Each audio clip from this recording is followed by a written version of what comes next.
অচেনা কাউকে সালাম দিলে জিজ্ঞেস করে আপনি কি আমাকে চিনেন, বা আমরা কি একজন আরেকজনকে চিনি, মানে কেন সালাম দিলেন ভাই আপনি? এটা রীতিমতো আরেকটা বিব্রতকর বিষয়, যে ব্যাপার কি এই লোকটা আমাকে সালাম দিল কেন? আপনি ধরেন রিক্সায় যাচ্ছেন, আরেকজন রিক্সায় আসছে, দুটোটা রিক্সা ক্রস করছে, এখন এক রিক্সা থেকে যদি আপনাকে বলে আসসালামু আলাইকুম, সাথে সাথে আপনি অবাক হয়ে যাবেন না? কাহিনী কি, এই লোকটা আমার সালাম দিল কেন?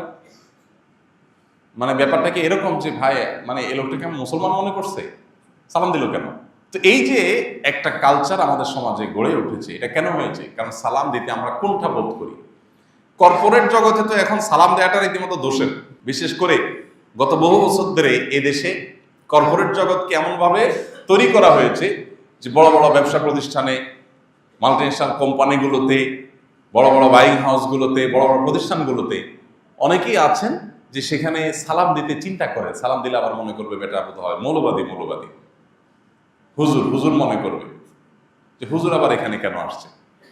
তো এই যে হেজিটেশন, এই যে এক ধরনের হীনম্মন্যতা চলছে, এটার প্রতিবাদে ঘরে ঘরে জনে জনে আমাদেরকে সালামের প্রচলন দিতে হবে। সালামের সৌন্দর্য হলো এটা দোয়া।